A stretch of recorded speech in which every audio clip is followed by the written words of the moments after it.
Okay, we're recording this to the cloud so that we have it available for future use.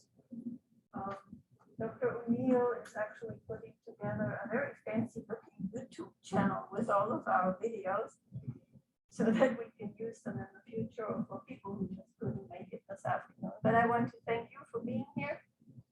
And obviously we have your names so that we can check you off for your professional development certificate that you'll eventually get. I have a talk prepared, but we have such a small group that whenever something isn't clear or when I don't speak loud enough, just interrupt me. That's okay. We have a whole hour. And if you don't interrupt me, I'll be done sooner. If you interrupt me a little bit later, but I am trying to leave time for questions at the end of this as well. So now we'll see how that transports or not. It did earlier. There we go. So my plans are just to position the admissions interview a little bit in the general sequence of events or in the general steps that you take toward finally being licensed as a teacher. And then we'll discuss a little bit how you set up the interview, how you prepare for the interview with presentation, possibly a PowerPoint, and then practice so that it's picture perfect, and how this overall supports your professionalism. And besides, Dr. O'Neill and I really liked the alliteration with all those P's that really looked like something English majors would go for. It was kind of nice. Yeah, I think that covers us for that. How did I just do this? Oh, there we go. Okay, so there have been some recent changes in the way things are referred to. And because I can't remember this, I thought I should share it with you, and maybe you can help me remember. We no longer call it student teaching, and apparently there is no reason given for this change, but it sure sounds good that you're going to have a clinical internship, don't you think? It sounds very clinical. Maybe it's supposed to be parallel to what nursing majors do. I guess we have not been given a reason for this, but it sounds very impressive. Maybe it sounds more impressive than student teaching. Although if you didn't know what it is, would you? That it's a clinical internship. There is a new position filled by Ms. Erin Hollinger, and she is a, come on in. That Jewel? Yes, it is. Hello. Hello. I wasn't sure under the wrapping whether it's you or not. She is the coordinator of educator services. So if you have any questions concerning the secondary education minor, she's going to be your go-to person over in teacher education. And she will also help with the placements to the different schools that you're going into. Before you take any of the classes that involve meeting students, you need to have a background check to make sure that you're not an evil person. And it is Dr. Hoeness-Krupsaw who does the background checks. And Dr. O'Neill thinks that you might as well have the background check done as soon as possible because it's good for 5 years. And once it's done and checked off, then we don't have to wait for it when we actually need it. Joel, how long did it take to get it? The background check? I don't remember. The last time I did a background check though was for a daycare, so it's through like a private. Yeah. But it took them a little while because COVID has slowed things down. It's probably not a bad idea to talk to Dr. Hoeness-Krupsaw and have her start whatever proceedings are necessary. I'm not quite sure what all entails. I know that because I'm a naturalized citizen, I had to have a background check, and that took forever. I can say check with the FBI. I don't think it takes as long. Or actually, it shouldn't. It's not like you're applying for citizenship or something like that. Okay, so now to the real stuff after I got the nomenclature out of the way. There are really 3 steps. So if you just started your program like Kenneth, and Edith, then maybe among the first education classes you take are Education 206 and 221, Exceptionalities and Diversity. And that doesn't always happen even during the first semester, sometimes in the second semester, sometimes in the sophomore year. You can take 221 alongside 283, but 283 is the first real education class. And that does require a background check now, because when it's not a pandemic, you will actually go into the schools and have some experiences with students. Because we no longer need any kind of praxis or CASA testing to get into teacher education. We still have to make sure that you have passed the foundational courses in the core with a grade of C or better. So one prerequisite for education 283 is that you have a C or better in those foundational classes. And it is at this point when you really want to go from 283 to any of the other teacher ed classes that you need to be admitted to teacher education. And then you need to see the overall picture of what my USI says about your grade point average. There should be a 2.75 in the major, a 2.75 overall, and if there's a minor somewhere, that should be at a 2.75 as well. And all classes that are applied to the degree should have a C or better. Before you can be admitted to teacher ed, you will have to have had the background check, and you put your application to be admitted to teacher education in TK20, and I'll show you where that is in just a moment. And then you schedule your admissions appointment with your advisor, and 2 other people from the English department will be on that admissions committee. So it will have 3 people on it altogether. And that often happens in the fall of your junior year, but it can happen sooner, it can happen later. Sometimes people become English teaching majors after the fact, like Jade was in literature at first, so she has a lot of those classes completed already and is now going to play catch up a little bit with those education classes. But that's really not a problem, since, as you can tell, it's kind of widely spaced out anyway. And then the last step is to take the pair 383 and 384. And when that is completed and all your classes are completed, that's when you go into your clinical internship or student teaching.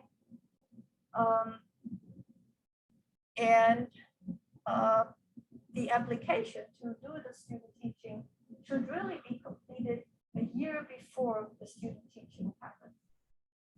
You will get repeated emails from Ms. Wheaton to get the application in. I think there was actually a voice type sent out, and sometimes it seems almost premature, but it doesn't hurt anything to get that application in. It can always be delayed if you don't end up using it, but it cannot be submitted late. So it's important to follow that time rhythm, because Ms. Rickman needs to take a contract out that just takes a while, and there are many students who have to be placed. So that's generally the timing of all of this. And if you have never heard of TK20, there is an icon actually on your My USI icon page, and it's that little one that looks like a teacher getting an apple or something like that. And there are friendly people in the education department who will help you get that application in.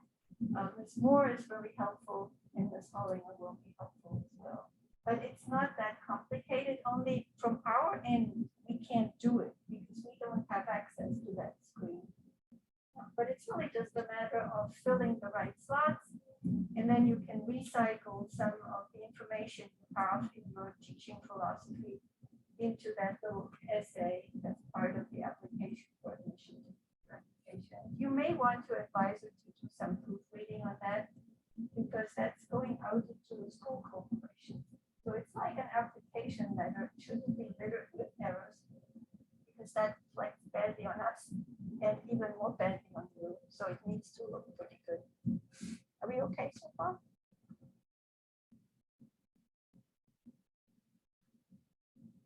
So we used to have a more formal student handbook that we could give you or email to you.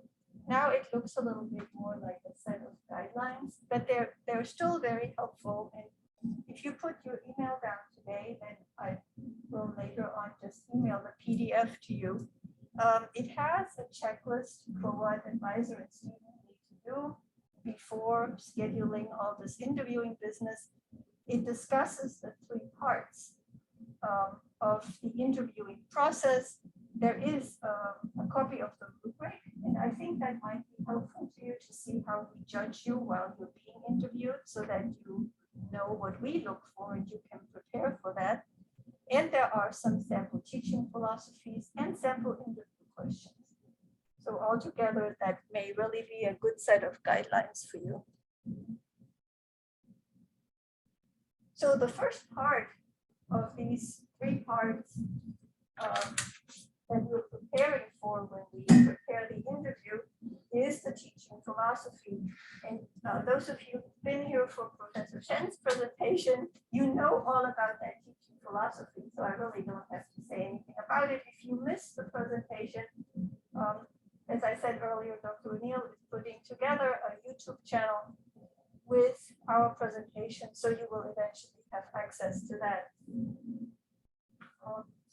It is a really important document that, as I said, parts of can be recycled for your admissions slot in TK20. Sometimes when you have an interview for a teaching position, you may be asked about your teaching philosophy, so you may actually bring some kind of a portfolio, maybe with some evidence of your greatness, including your teaching philosophy. And, you know, whenever I've been asked to work on my teaching philosophy, I also thought it's not a bad thing once in a while to actually think what I believe when I teach, or what I believe a teacher should be doing, or how I ended up being a teacher. As Professor Shen pointed out, it's a good thing to have specific examples, so not to be too abstract, but to give some concrete evidence that you have thought about why you teach, why you want to teach.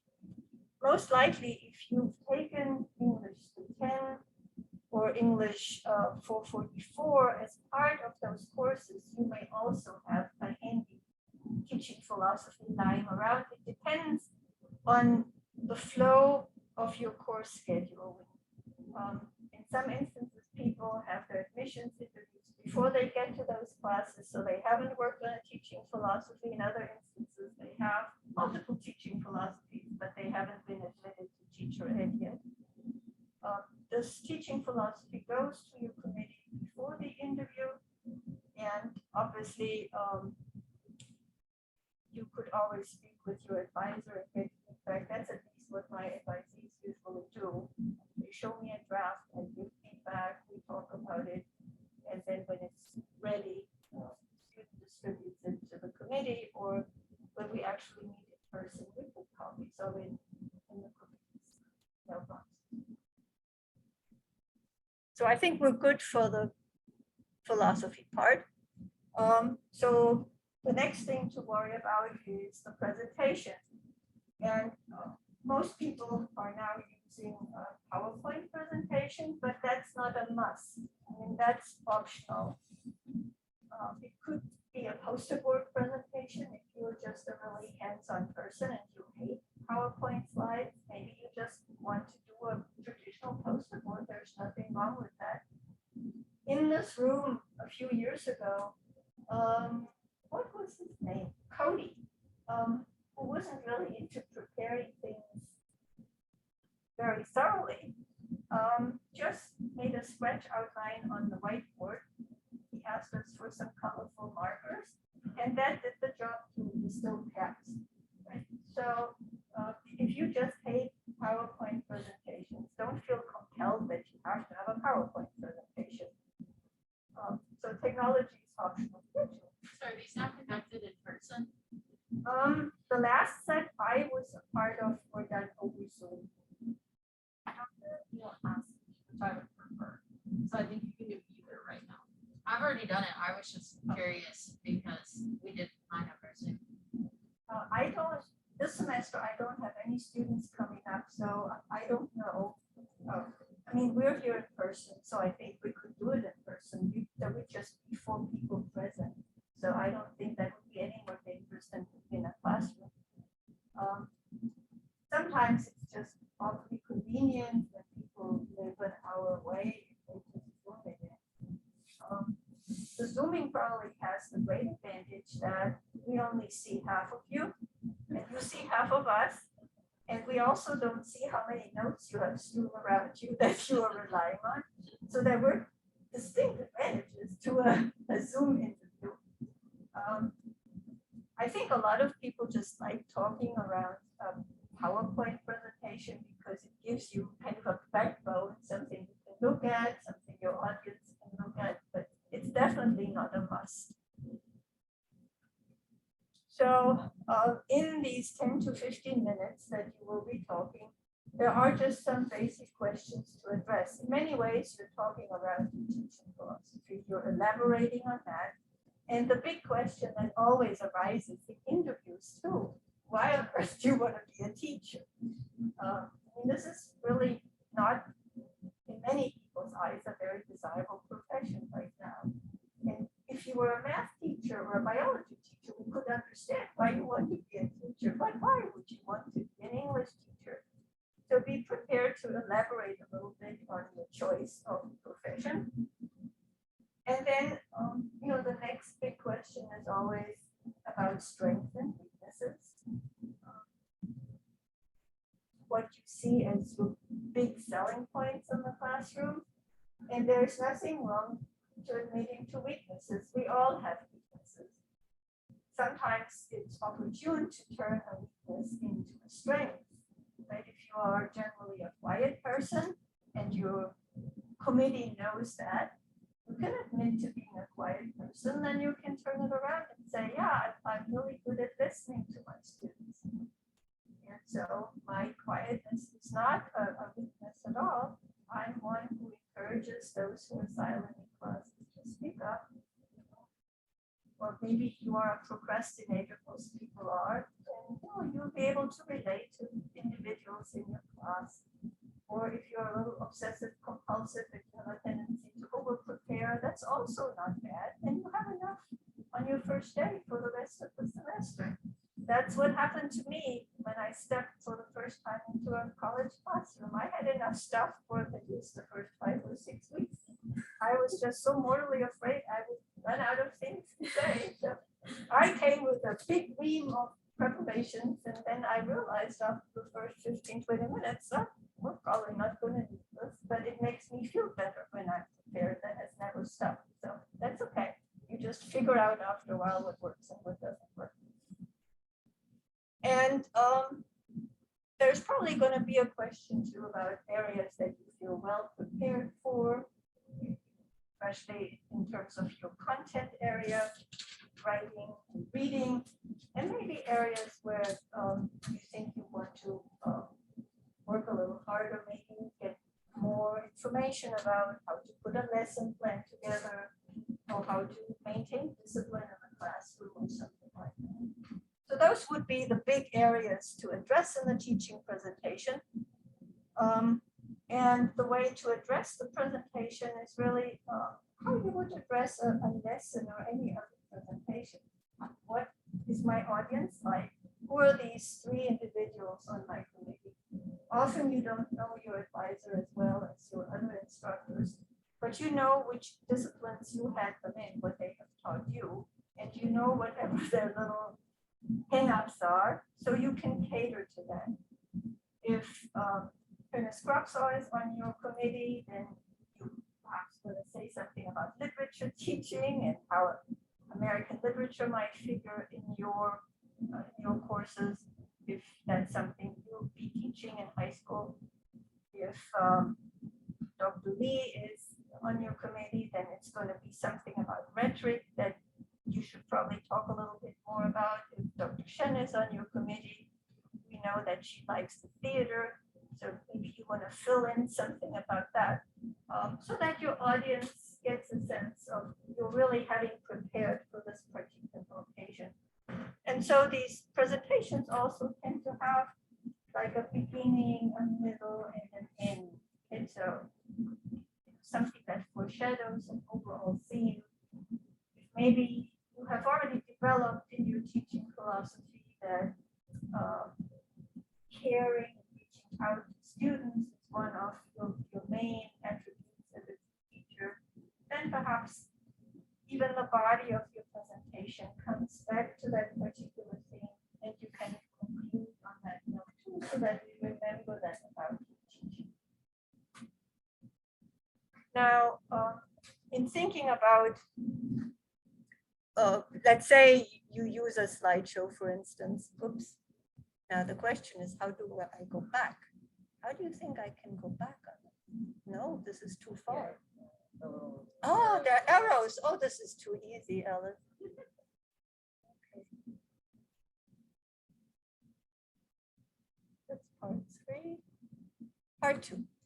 Okay, so if it ends up being a PowerPoint,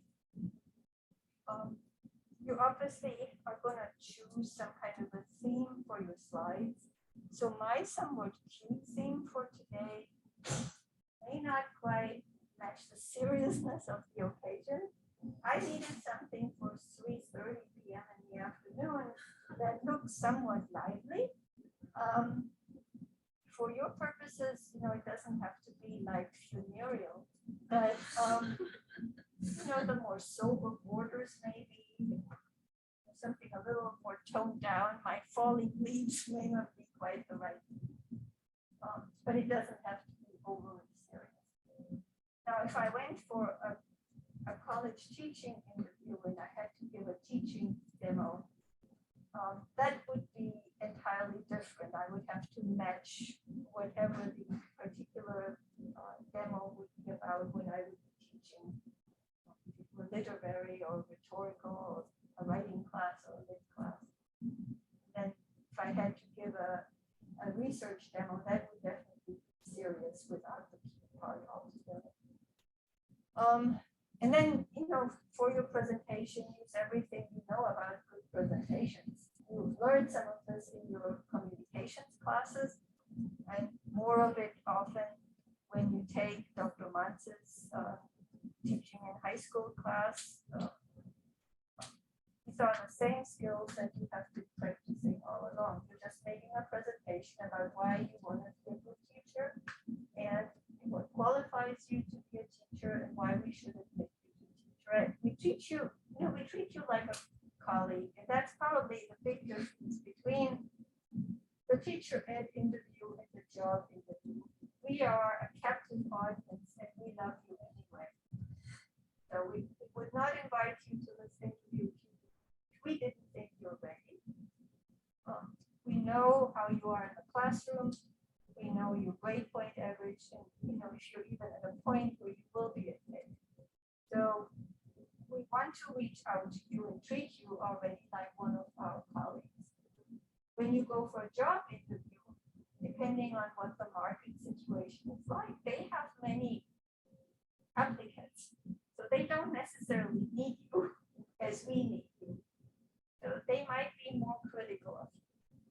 But for us, it's just a matter of giving you a chance to show us what you can do and giving you, in many ways, a mock interview so that for all future purposes, you have a little bit of preparation.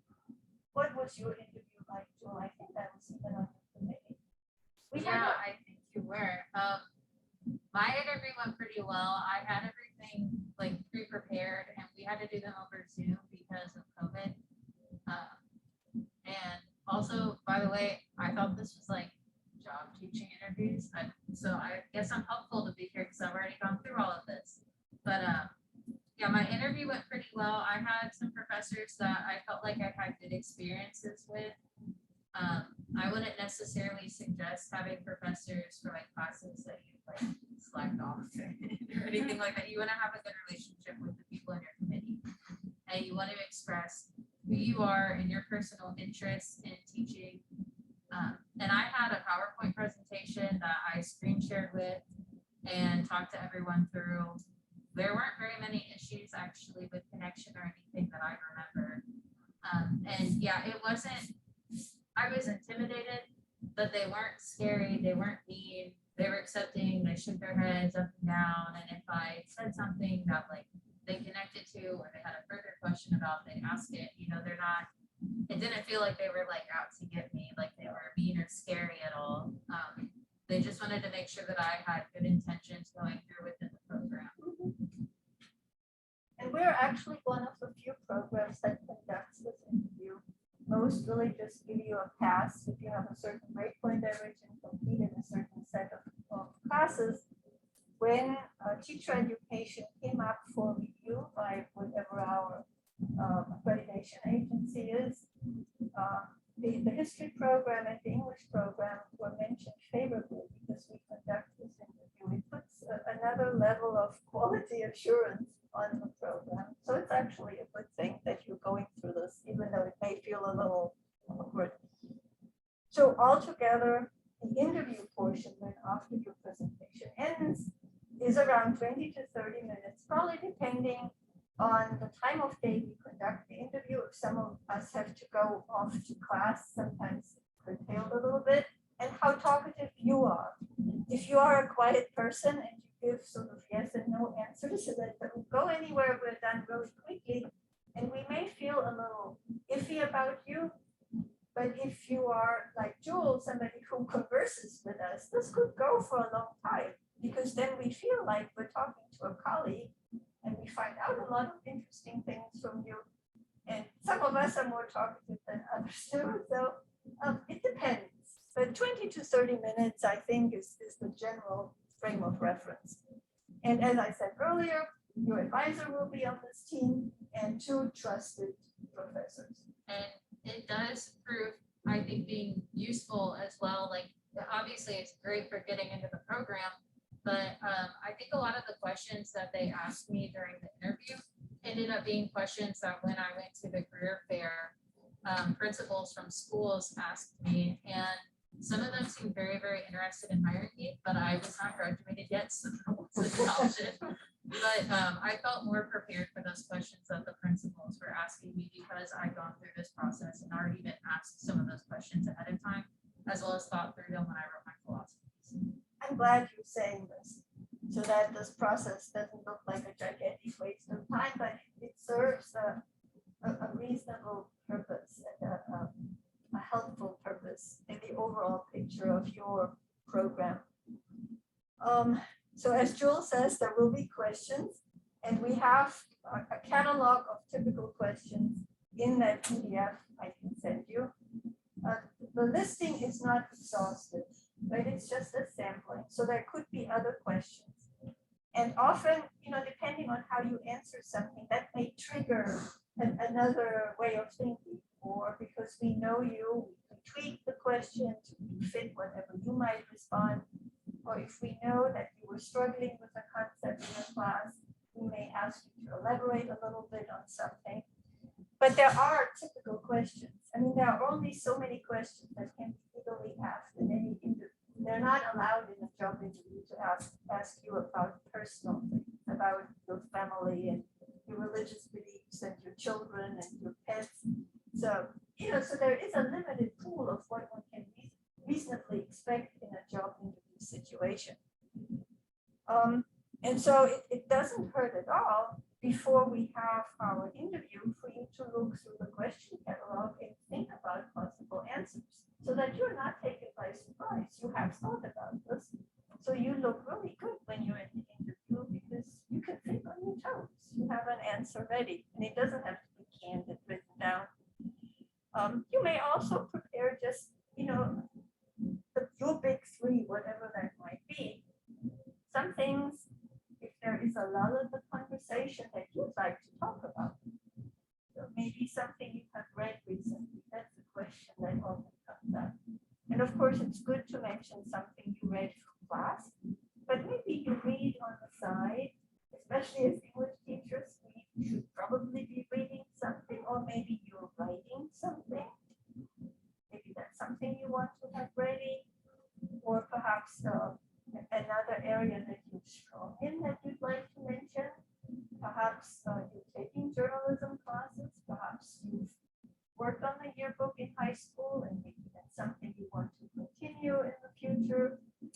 maybe you've been in drama club in high school and in the future you'd really like to direct the school play or something like that. So if you have some highlights that you think you want to get across in an interview, and that's true for our admissions interview as well, have those ready somewhere in the back of your mind.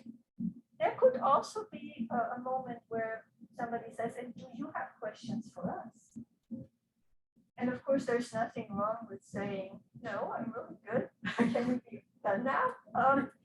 But on the other hand, if you have something interesting or something that you really would like to know about, I don't know if it was Jewel or somebody else who said, well, how did you get into teaching? Well, that's okay. We just asked you why you want to go into teaching. You can ask us too. And so the conversation can continue. And before the interview, by all means, look at the rubric so that you know, okay, they have that in front of us. This is what they're checking off while I'm talking. Or I can prepare for that by simply being ready. It's a little bit like when you do an assignment that you already know what the rubric is. Thanks, Alice. So I just took a screenshot from the first part of this question catalog so that you have an idea what it looks like. And there's like a disclaimer, right? These are just some sample questions. This is not a promise that we will definitely ask you these questions and no other questions. Describe your ideal teaching situation. Have you read anything lately outside of class? How are you going to deal with a fixed curriculum? Sometimes people say, I want to go into teaching because I'm a creative type and I want my students to be as creative as I am. And of course, we follow up by saying, oh, that's wonderful that you are so creative, but there's still a set curriculum. And how are you going to deal with the everyday reality of the principal breathing over your shoulder and wanting a lesson plan that looks exactly like us and cannot deviate and has all the standards listed by? Jewel is sadly nodding. Are you actually in the schools right now? Yeah, I'm at North student teaching. So the way that the EVSC does it, I believe it's a little different at every school because the department chair creates it. But there's a curriculum map that they follow. So unit 1 was a fiction unit, and these were our priority standards. These are our secondary standards that we want to hit throughout the unit. Unit 2 is a nonfiction. So we have like a set list of nonfiction pieces that they provide to teachers that they really urge new teachers to use. But my teacher, she's been teaching for a long time, so they kind of let her deviate from that a little bit. But they have their set text that they provide to teachers, and then you have to hit those priority standards as well as their secondary standards. And essentially, like, they give you a map of when you should have each thing done and by what week.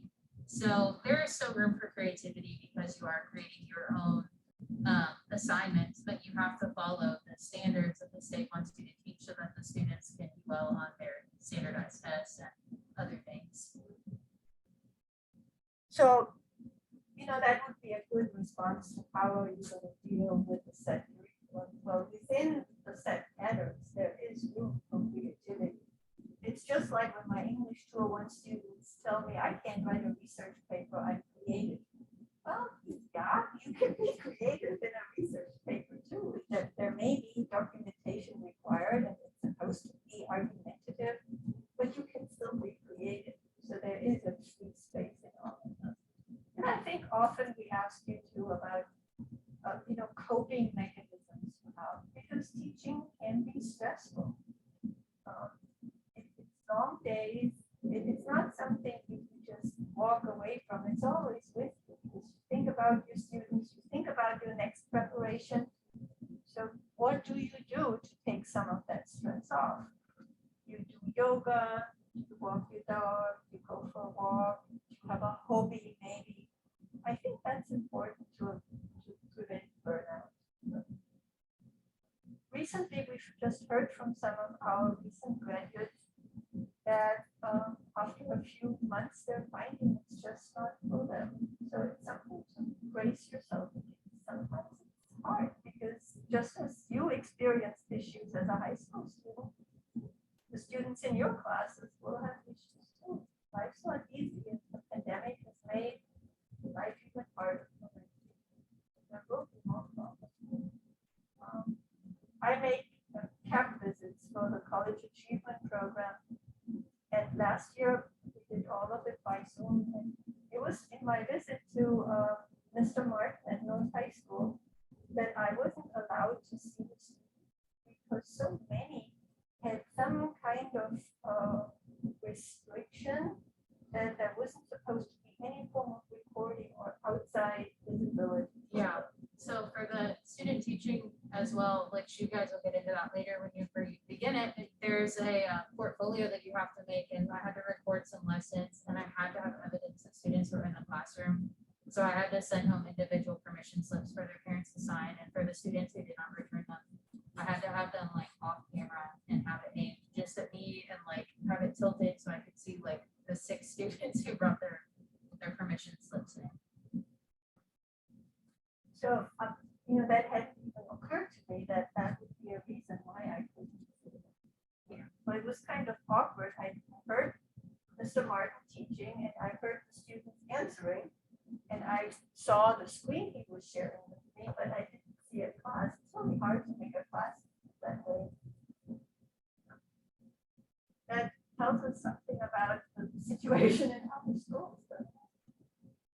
But, if we have a calling to do this job, we can do it well, and we can make a difference. I think this is one of the many helping professions where even when the effect is not immediate, you know that you're passing on something lasting. It's the oddest thing, I go shopping at Target or somewhere, and at the checkout, somebody says, I know you. And it's like, you do? And then, we exchange pleasantries, and then it becomes apparent that 15 years ago, this person was in a comp class, and I wrote a lot of stuff on his papers. I have no recollection. But apparently, years later, it still proved somewhat helpful that we worked on this. So, those are the rewarding moments. And I guess that's what we live for, and that's what we hope that ultimately this had a purpose. This wasn't just some office job where you go home and draw your salary, but you feel you haven't made a difference. You do make a difference. There's no segue now to the rubric, but you will see what it looks like. I'm sorry that I can't find a button with which I can make this bigger. If I play too much with what I see there, God knows what will happen. But at the very top, we're ranking you teaching philosophy, which of course will be wonderful because you will have had it reviewed already. The next item is your presentation, and there's always, an exemplary, adequate, and inadequate, or if it didn't happen at all, then obviously it's a missing item. Then we rate your interview, how well you are prepared to answer questions, the presentation of self, that is, how professionally you come across, and I will give you some examples of what that may entail.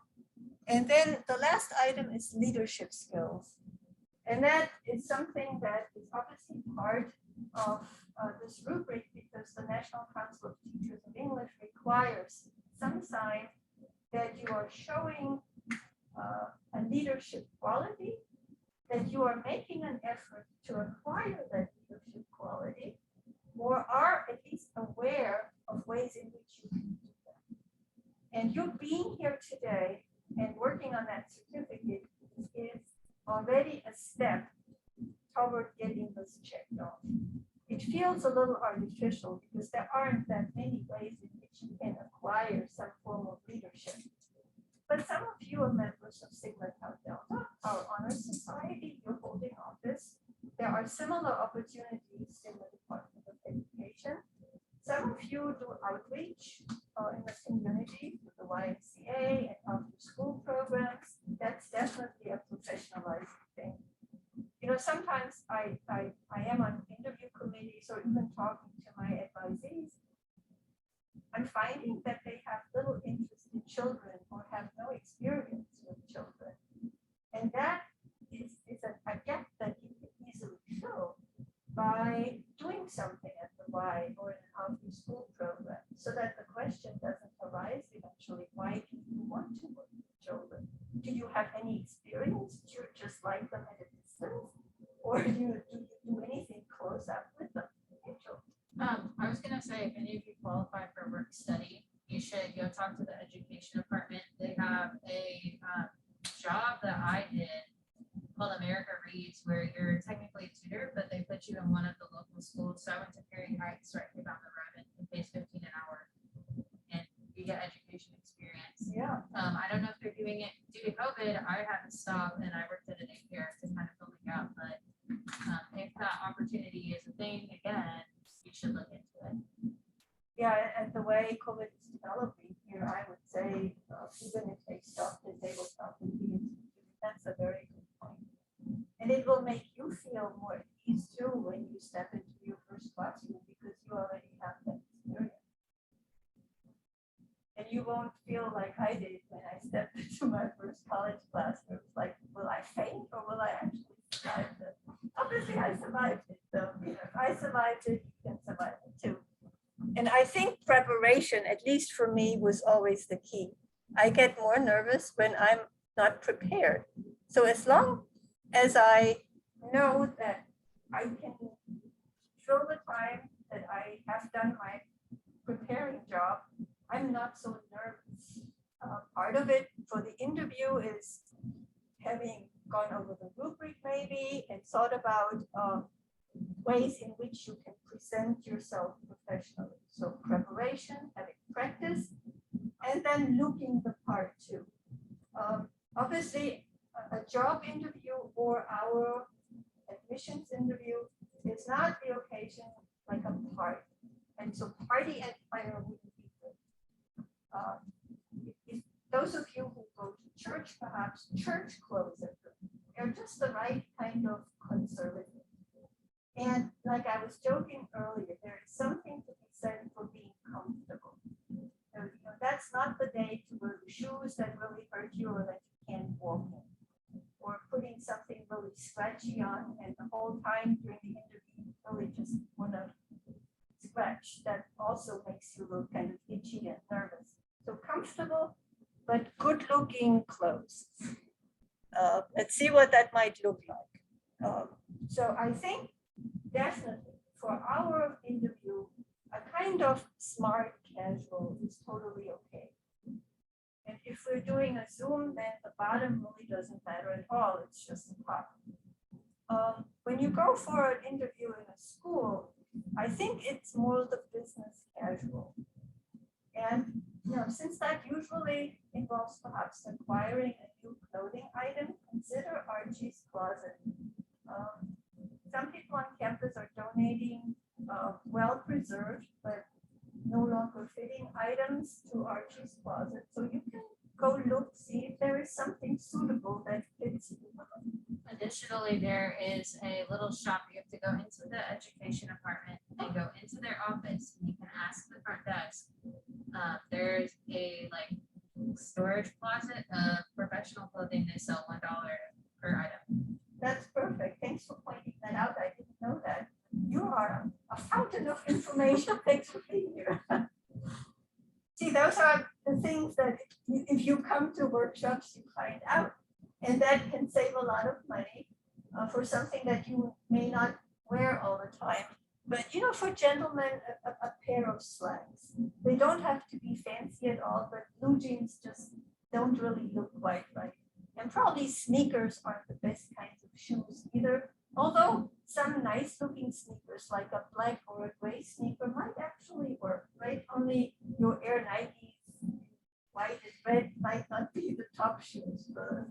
And then a button-down shirt, a good looking cardigan over that, or perhaps it's the time to invest in just some kind of a sport coat that can serve many different purposes.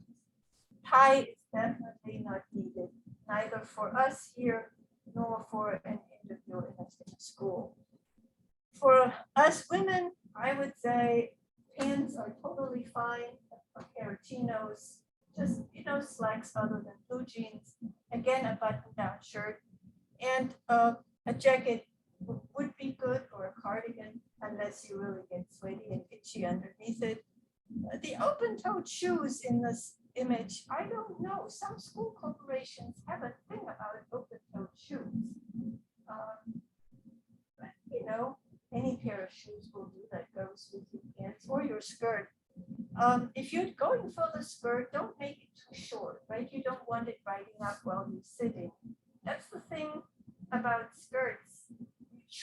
Sitting in a really revealing way, right? Or it's riding up and your butt shows. That wouldn't be so good because some of these principals who are interviewing you could be a bit on the conservative side. And if there's a big old tattoo on your thigh and that suddenly starts showing, they may have questions about your seriousness in the classroom. They should not discriminate against someone with body art, but we don't know that, right? So, you know, if you have a piercing somewhere, maybe take that out for the interview. For us, that's not an issue here. In the schools, that may be different. Many of the local schools dress for success. I think at North as well, don't they? Yeah, it's Dress for Success. Since the masks, it's hard to control facial piercings. But I know ear piercings are allowed, but I believe that they still prefer students not to have facial piercings. I am not sure about the teachers, but usually the teachers, we try to adhere to the same standards as the students. So if the students can't wear spaghetti strap like top, you won't either. That's fair, isn't it? And especially when you're the young new teacher, you should probably follow that same dress code, which for a lot of the boys, it's usually a polo shirt of some sort. Shorts for the girls can't be too short, and that would be inappropriate for a young teacher anyway. I'll use my example again. You know, I've always been short. Obviously, I haven't shrunk that much in my old age. But when I started teaching, I was not quite 23 years old. And being short and very young looking, I probably looked about 16. I was not immediately recognizable as the teacher in the classroom. So my college mentor said, just dress the part. You don't have to dress fancy, but dress professionally so that the kids can see that you are the person in charge. It's really embarrassing when somebody comes into the classroom and has to look for the teacher. It does not recognize you. That does not help you. I'm sorry to be in the classroom at all. But if they can tell, this is the only professionally dressed person, they know, that's the teacher. Okay, we'll talk to her. So, you know, this is okay for the everyday. Now, if some of you end up perhaps going into other professions, you know, we see that still a lot in banks, in law offices, like the really professional attire. I often marvel at that when the local law firms are advertising, they show themselves only in suits. And that's the real professional stuff. The suit, the tie. But for our interview, for the job interview at a school, you wouldn't have to go that route. I'm even noticing when I go to professional conferences now, where maybe 15 years ago, I would have shown up in a suit the whole 9 yards. People are now using a business casual. So we have definitely relaxed some of our standards. In some professional areas, there's even a kind of color coding.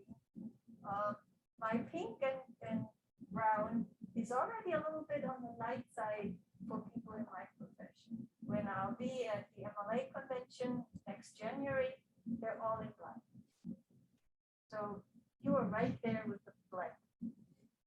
Yay. Is that not considered normal for like an arts? Like I would consider someone who's going into math or business or something to be more quiet, but I would kind of consider an arts or humanities person to dress a little louder.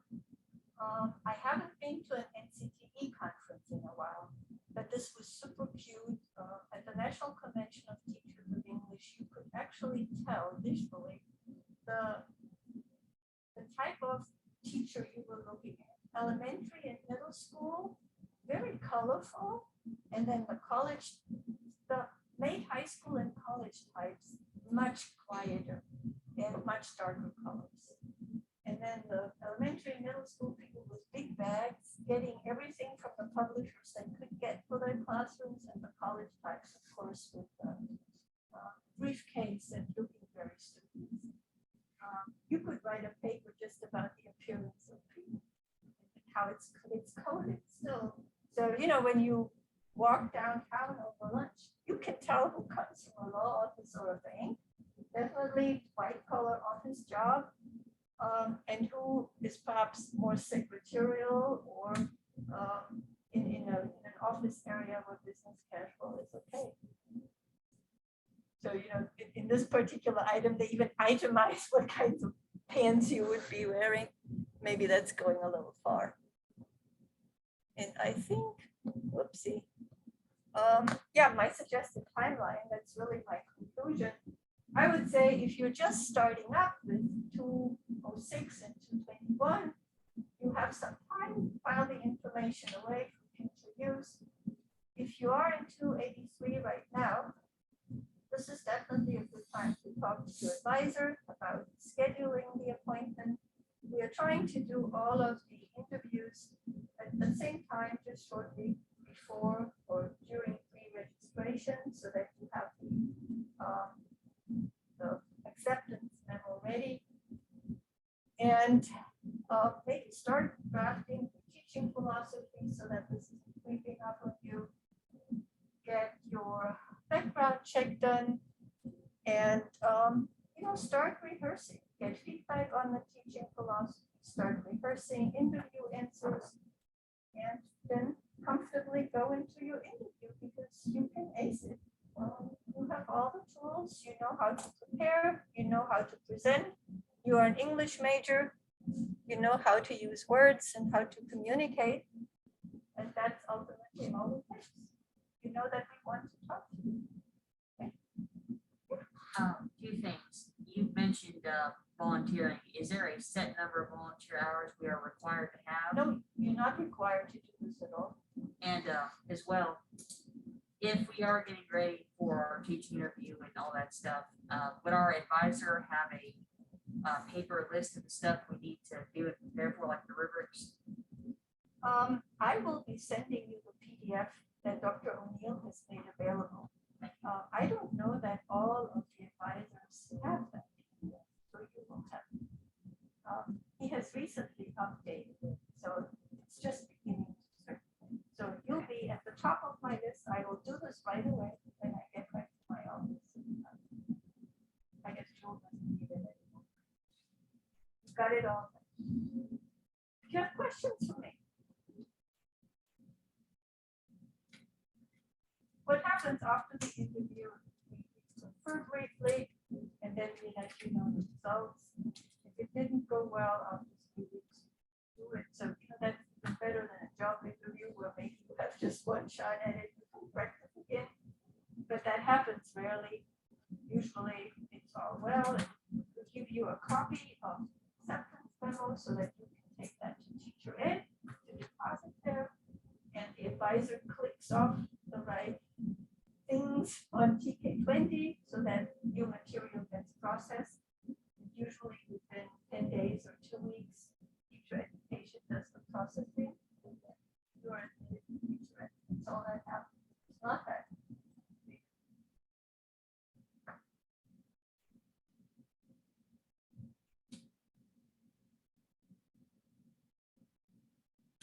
Are you sure you're good?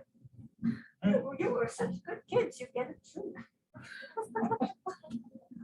But you can only eat it in a safe area after you sanitize your hands. We don't want to jinx it now. We have done so well. We cannot jinx it now. Thanks for being here. I know there were other ways you could have spent your afternoon. It's good to see you again. Good to see you too.